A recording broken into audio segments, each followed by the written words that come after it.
Olá, meu irmão e minha irmã, eu sou o Padre Marcelo da Diocese de Taubaté. Hoje é dia 13 de setembro de 2021. Vamos lembrar o que nós ouvimos ontem na missa, quando no Evangelho Jesus perguntava aos discípulos: para vós, quem eu sou? Uma pergunta direta sobre identidade e relacionamento. Quem eu sou para você? Nessa minha reflexão, eu gostaria de falar então sobre a pergunta de Jesus e a resposta que é aguardada por ele. Bora refletir.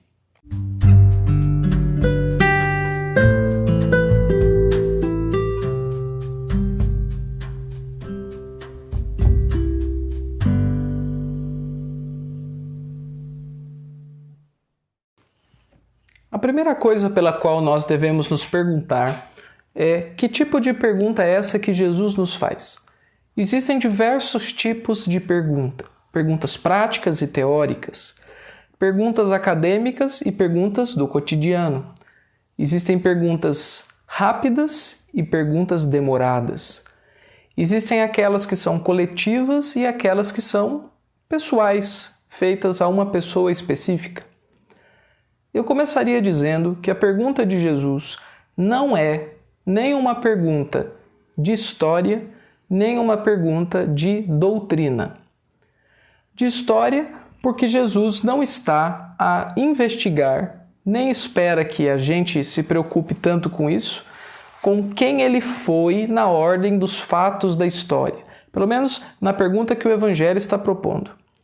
É claro que nós procuramos entender quem foi Jesus na história, e é impossível fazer um ato de fé nesse Jesus se a gente não o conhece, historicamente falando. Porém, a pergunta de Jesus não é quem eu fui. A pergunta é quem eu sou. É uma pergunta muito direta e é uma pergunta para o tempo presente. Se nós fôssemos trazer isso para a nossa realidade, poderíamos pensar da seguinte maneira: Jesus está diante de mim e ele pergunta: o que eu sou para você? Talvez a nossa tentação fosse responder com todas as informações que a gente foi acumulando na nossa história de formação escolar e inclusive religiosa. A gente vai responder que Jesus é filho de Nossa Senhora, adotado como filho por São José, que ele viveu há 2000 anos atrás, que ele nasceu em Belém, que ele viveu em Nazaré, quando adulto foi para a Galileia e terminou sua vida crucificado em Jerusalém. E que a partir da sua vida, dos seus amigos, do seu testemunho, da sua palavra, começou uma comunidade de pessoas chamada Igreja. Tudo isso são informações reais e que a gente precisa saber, mas não é esse tipo de resposta que se espera da pergunta de Jesus. Porque não é uma pergunta de história. Não é para simplesmente eu elencar dados, informações que expliquem melhor quem ele é. Não é isso, não. A pergunta é para o tempo presente. Quem eu sou, não quem eu fui. E também não é uma pergunta doutrinal. Digo porque a doutrina o que é? Ela é uma formulação, um conjunto de fórmulas que tentam dar uma segurança para a fé, dizendo aquilo que é objetivo e válido para todos. Por exemplo, nós dizemos que Jesus é o Filho de Deus. Essa é a fé cristã. Jesus é o Filho de Deus. Então, quando eu digo isso, eu estou, ao mesmo tempo, afirmando uma verdade objetiva. Então, do ponto de vista cristão, independentemente de cor, raça, tempo, cultura, Jesus é Filho de Deus. Jesus é Deus. Então, um dado objetivo. E, ao mesmo tempo, isso nos conduz a todos nós a assumirmos, independente das nossas diferenças, essa questão. Então, eu estou aqui no Brasil, tem gente que está fora do país, nós estamos em 2021, outros virão depois de nós, e para todos nós, isso é o que ensina a fé, Jesus é Deus. Mas quando Jesus pergunta quem eu sou, ele acrescenta: quem eu sou para vós, para vocês. Quem dizeis que eu sou? O que quer dizer que a resposta não é uma fórmula, uma doutrina, uma explicação teológica, um raciocínio acadêmico. A pergunta é mais existencial. Ela, na verdade, é um tiro a queima-roupa. Quem eu sou para a sua vida? Quem eu sou para o seu coração?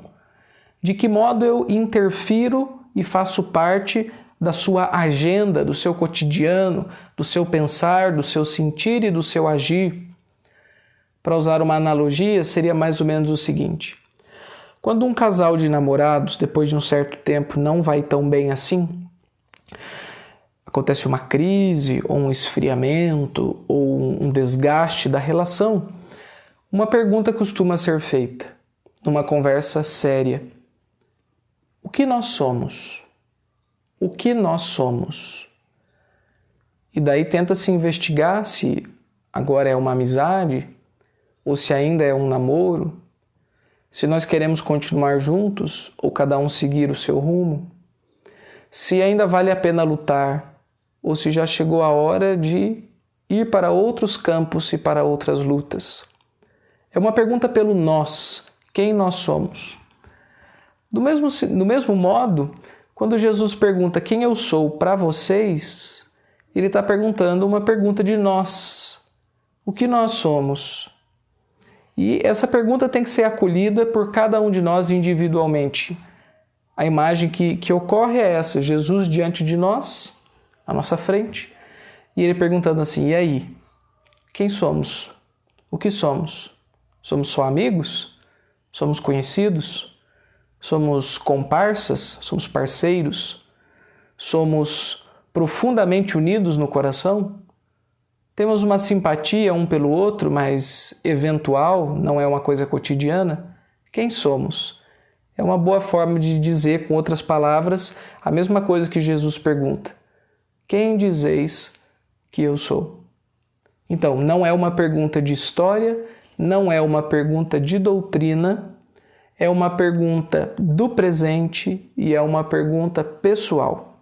Cada um precisará elaborar a sua própria resposta diante dessa pergunta. Já sabemos os dados objetivos. Um homem nascido há 2000 anos atrás, em Belém, e que pregou o Evangelho na Galileia, e que fez curas e milagres, que trouxe vida nova e dignidade ao povo, começou um grupo chamado, que hoje nós chamamos de igreja, e nós estamos hoje na igreja por causa desse fato da história. Aquele mesmo homem está hoje presente na nossa vida. E nós sabemos que além de homem, ele é Deus, ele é o Filho de Deus, que veio para nos ensinar um caminho de vida plena e nos conduzir um dia para a graça do céu, a construir já aqui na terra um mundo novo e aguardar aquele mundo que há de vir, que é o mundo em que Deus fará novas todas as coisas. Esses são os dados objetivos, mas a pergunta é: tudo isso, tá, mas o que isso significa para mim, concretamente, subjetivamente? E vós, quem dizeis que eu sou?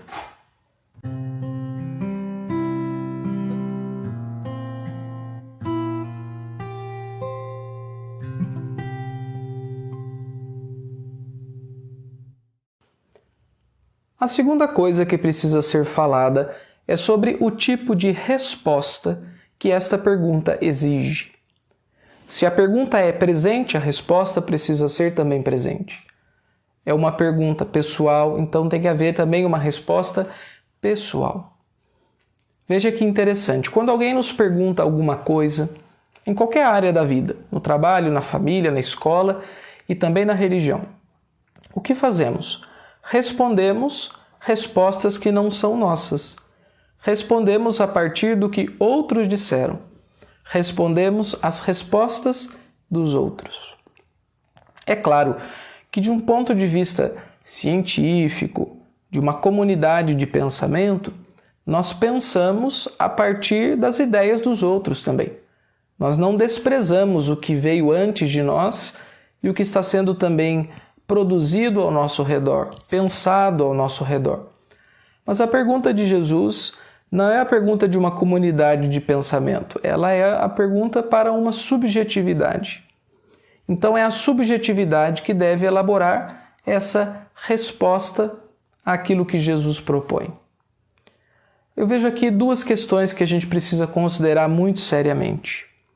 Primeiro, é que nós, em tudo, mas especialmente na nossa fé, estamos ainda usando palavras dos outros como se fossem nossas, usando esquemas mentais dos outros como se fossem nossos, e achando que o sentimento que os outros transmitem são nossos, mas na verdade tudo isso é estrangeiro ao nosso coração.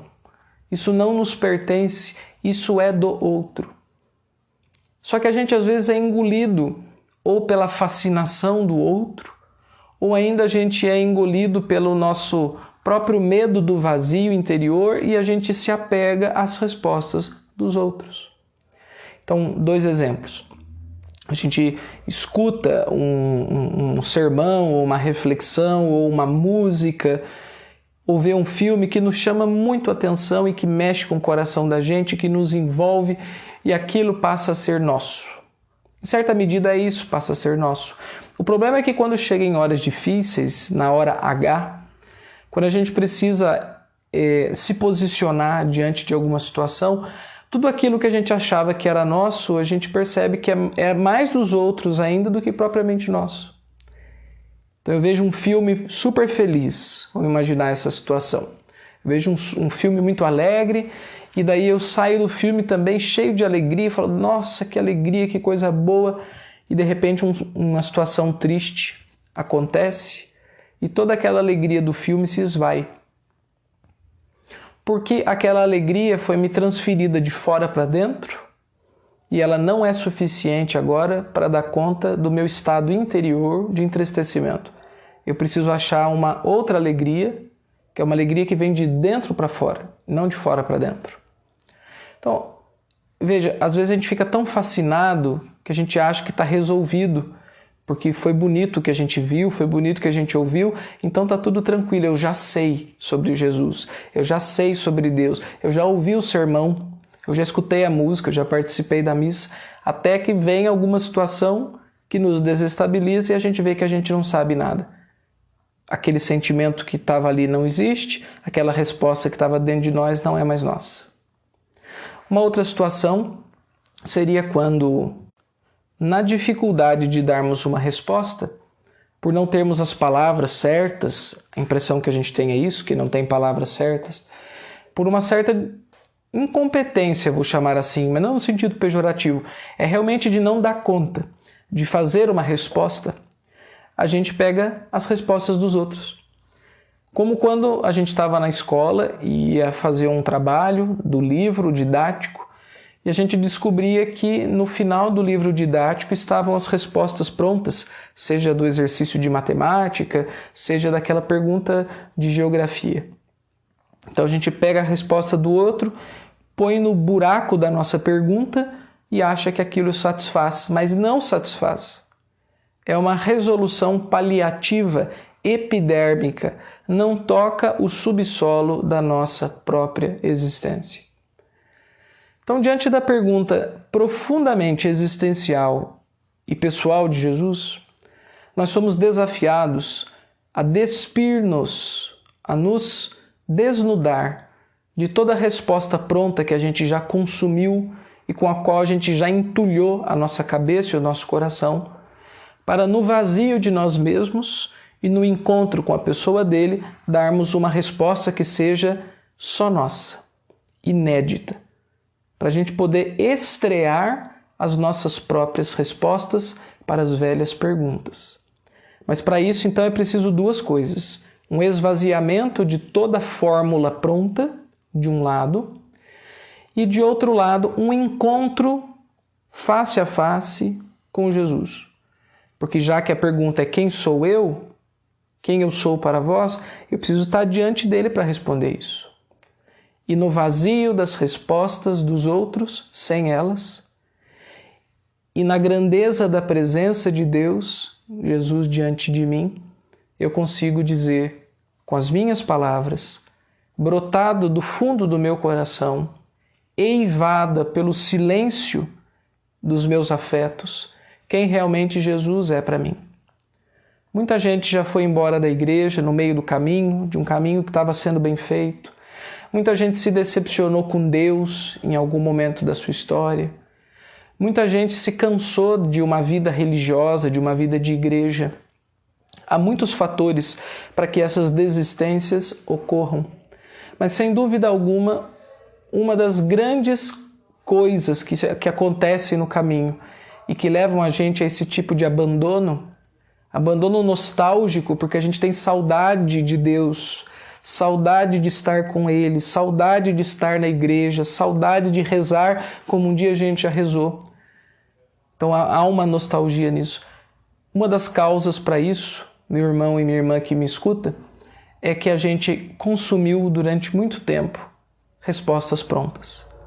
É como quem precisa almoçar e pede um marmitex, ao invés de fazer a sua própria refeição.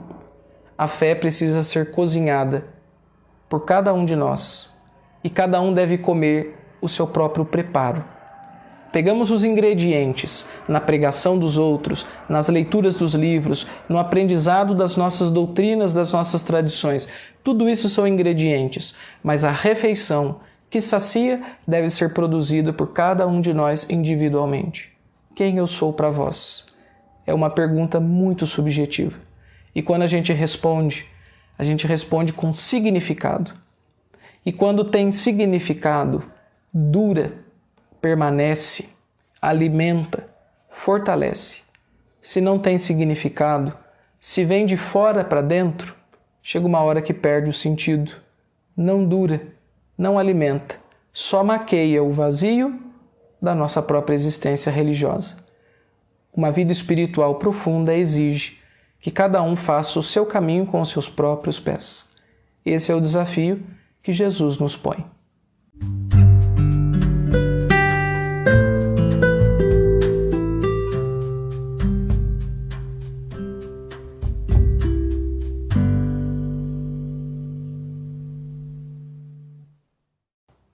Estamos começando mais uma semana e eu gostaria de propor como exercício espiritual para você que você procurasse nas suas orações se esvaziar um pouco dos pensamentos e das palavras e que no silêncio e no vazio você permanecesse diante da presença de Jesus.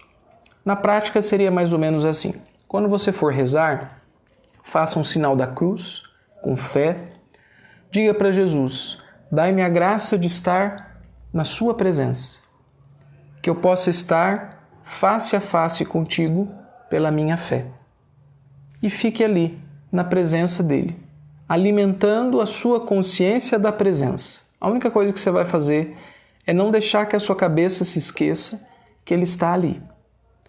Agora, não fique pensando muitas ideias, nem falando muitas coisas. A gente fala demais, a gente pensa demais. O que a gente precisa é um pouco mais de vazio interior e de encontro com Jesus.